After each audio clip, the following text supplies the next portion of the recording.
Bonjour à tous et bienvenue à cette nouvelle capsule des carnets des curiosités informatiques.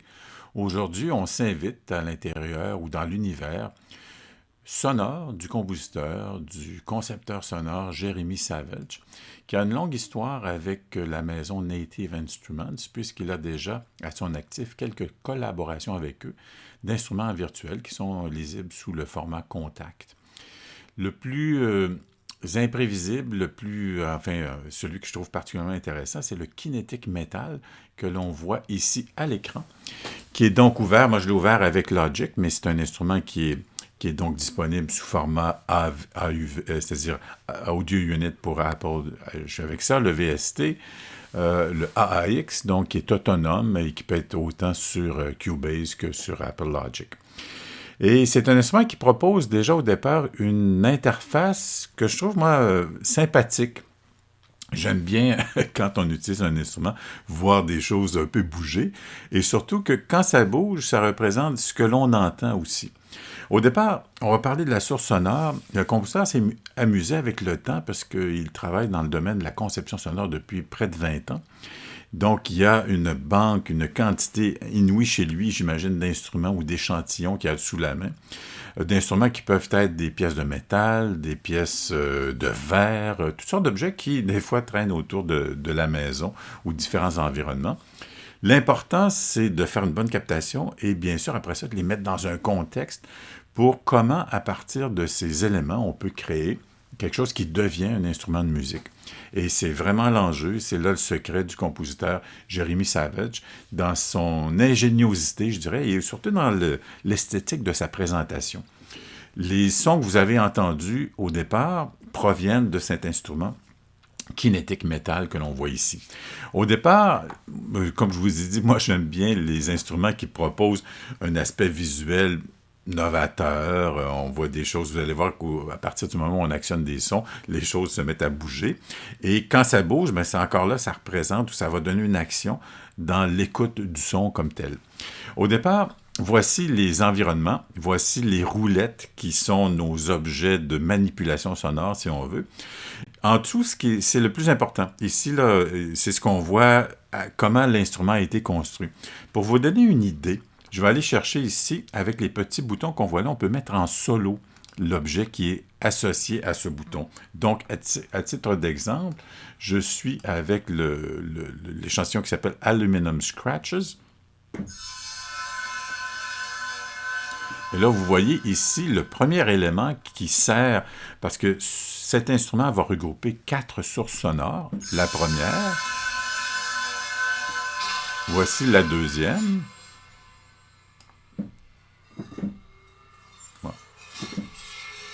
Voilà.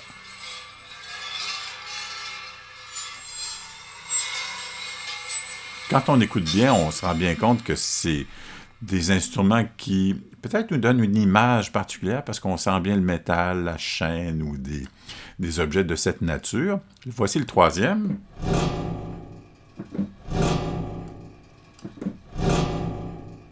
C'est comme un réservoir de métal sur lequel on fait une action particulière qui donne ce timbre. Et après ça, le quatrième. Je vais enlever celui-là.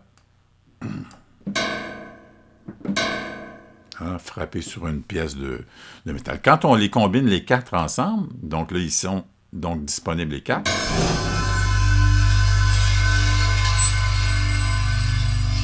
Voici ce que ça donne. Et ici, je ne joue qu'une seule note.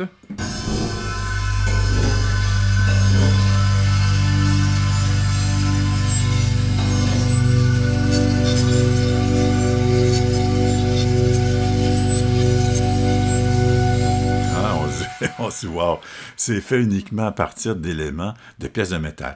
Maintenant, comment le mettre en action? Évidemment, on peut le jouer comme ça parce que moi, ça me satisfait. Je trouve que le son est très riche.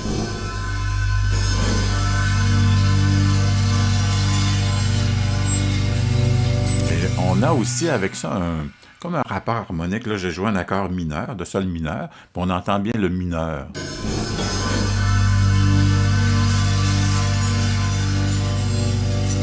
Mais qui est évidemment doublé avec l'ensemble des éléments qui sont en avant-plan. Ben c'est pas un instrument, ça sera pas un instrument qui est utilisé dans un contexte tonal, mais il y a une référence évidemment claire dans l'échantillon ou enfin dans les ajustements des sons. Maintenant, voici ce qu'on vient de jouer avec la sélection Aluminum Scratches, avec les 4 échantillons qui concernent la mise en action de cette sonorité. Maintenant, ce qui est intéressant, c'est que ici, on a un bouton qui s'appelle Motion. On a ici à la droite les effets et Forge à la gauche qui correspond à cet élément. Quand je le mets en action, à partir du moment où je vais maintenir une touche, ici, cet élément, cette montre, ou enfin ce cadran va se mettre à bouger.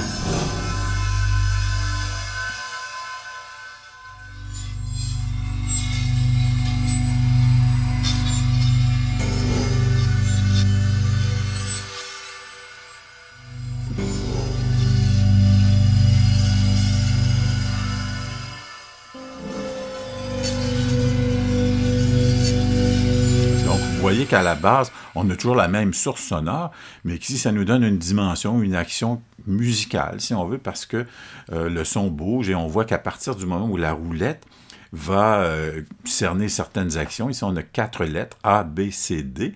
Donc, le A correspond à tel type de positionnement. Ici, on voit que les potentiomètres bougent en fonction du niveau d'envoi à soit l'instrument ou enfin certains effets. Donc, si je vais au niveau A, je suis toujours sur la note Sol.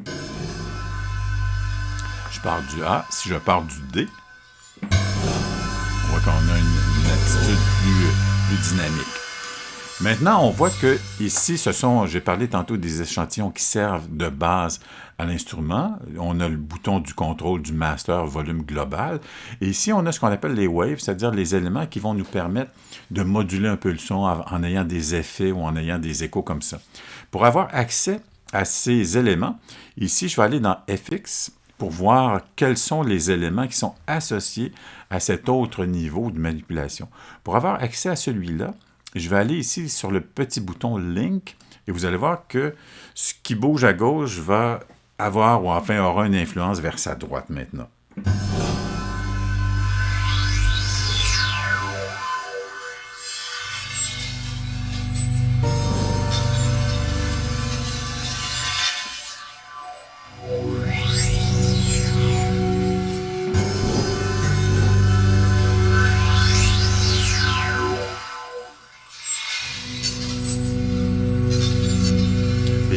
Tous ces éléments sont disponibles via les boutons d'action qui sont ici. Si je souhaite conserver le lien entre les deux, mais je veux empêcher ou retirer le motion, c'est-à-dire la façon dont les éléments roulent, il s'agit simplement de retenir ici Off et on voit que ici, il n'y a plus rien qui bouge.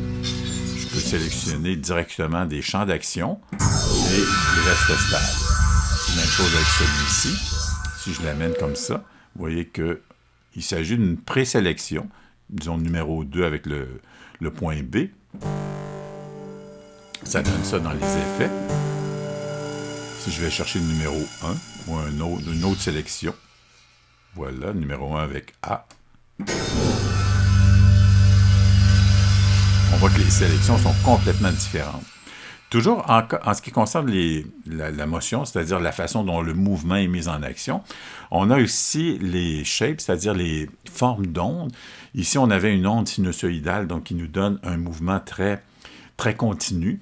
On a aussi les différentes formes d'ondes en dents de scie, etc. Et on peut aussi avoir un enregistrement, c'est-à-dire qu'avec des boutons de contrôle d'un contrôleur MIDI externe, on pourrait assigner ces éléments avec des potentiomètres qui nous permettent de négocier sur le vif des éléments de mouvement et d'enregistrer la performance. Par la suite, ici à la droite, on a la vitesse du déplacement des ondes ou enfin des effets. On l'a vu tout à l'heure avec comme des phases ou comme des effets qui nous donnent un gonflement de son. Alors, ici, avec slow et fast. Et ici, après ça, on a la force de réaction des éléments qui vont affecter le son. Ici, la loop, donc pour la boucle. la boucle à l'envers, reverse, et sync, qui va synchroniser avec mon tempo du logiciel d'accueil. Ici, moi, je suis encore une fois sous Logic, j'ai noir 120. Si je baisse ma vitesse ou si je modifie la métrique, c'est-à-dire en 6-8 ou 3-8 avec quelque chose de plus ternaire, donc ici, les éléments de vitesse seront synchronisés avec mon logiciel d'accueil. Alors, ici, on a vu l'élément qui s'appelle Aluminum Scratches. Je vais regarder, on va en faire quelques-uns juste pour voir un peu à quoi ressemblent les différentes propositions. Mais c'est toujours un peu dans le même esprit. On est allé chercher des échantillons d'objets qu'on trouve autour de chez soi. On les met là-dedans, on nous offre le plein potentiel de contrôle du niveau, des effets, etc. de ces instruments pour en faire un instrument de musique, effectivement.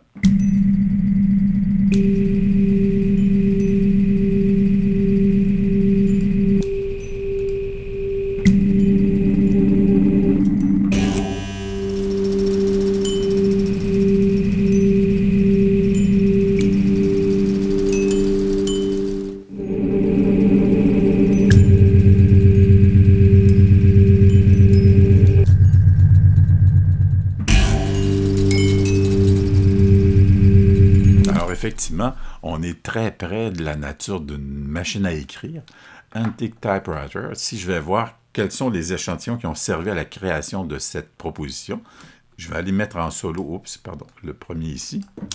Vous voyez que c'est comme... On tape sur les touches. Le second, celui-ci, serait un son plus mécanique, un peu. Le troisième.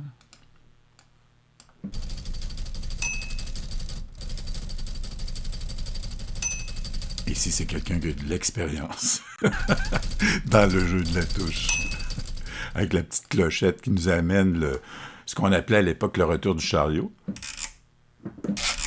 Et ici, quelques éléments qui font partie de l'appareil avec des grincements ou des choses comme ça. Donc, vous voyez que ces 4 éléments sonores, ces 4 sources sonores combinés ensemble avec tous les éléments d'effet qui sont liés avec cet espace kinétique, nous permettent de créer un timbre vraiment qui est un véritable instrument de musique construit à partir d'échantillons, de choses qu'on trouve près de chez soi. Les titres aussi sont assez représentatifs de ce que l'on souhaite ou enfin on pense entendre. Ici, vous l'avez vu avec Typewriter, machine à écrire. Si je vais chercher un autre Broken Clock, une vieille horloge brisée, donc on va voir à quoi ressemble ce type de timbre.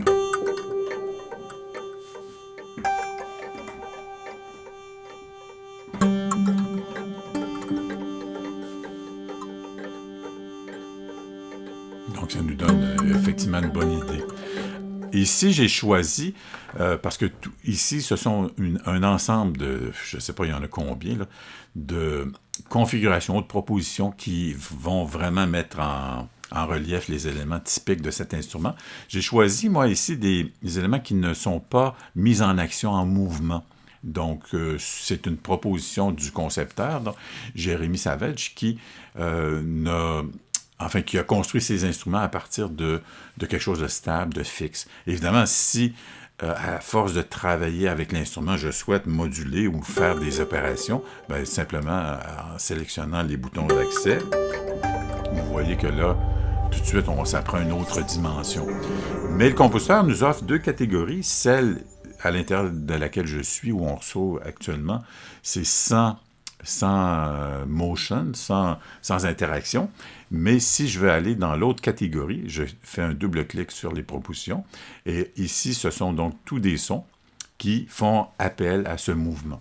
Si je vais en chercher un dans ce contexte, celui-là me semble très inspirant, Cosmic Crystal. Donc, un verre cosmique. Donc là, ici, on devrait avoir effectivement le...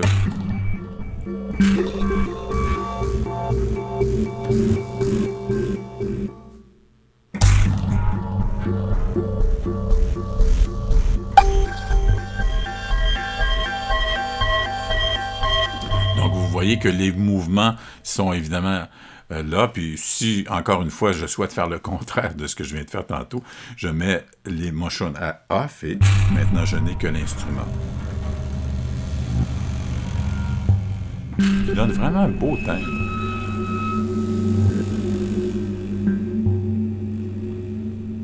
C'est vraiment un instrument à connaître. Je prendrai l'occasion de vous présenter son autre version de Kinetic Toy, qui, encore une fois, est tout aussi, en tout cas pour moi, là, je trouve ça très agréable de voir un instrument conçu visuellement de cette manière, qui est très ludique, mais qui représente bien ce que l'on entend. Alors, j'aime bien que le visuel soit associé à la sonorité.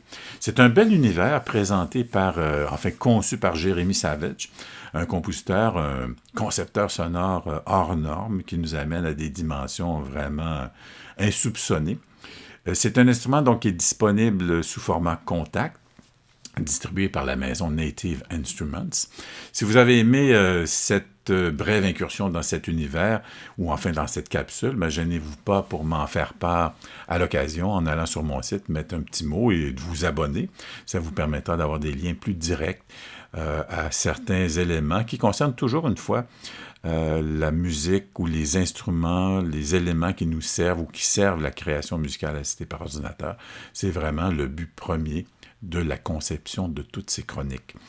Mais d'ici là, je vous souhaite donc une bonne découverte, je vous souhaite une bonne journée en musique et effectivement de l'inspiration. Merci, à très bientôt. Au revoir.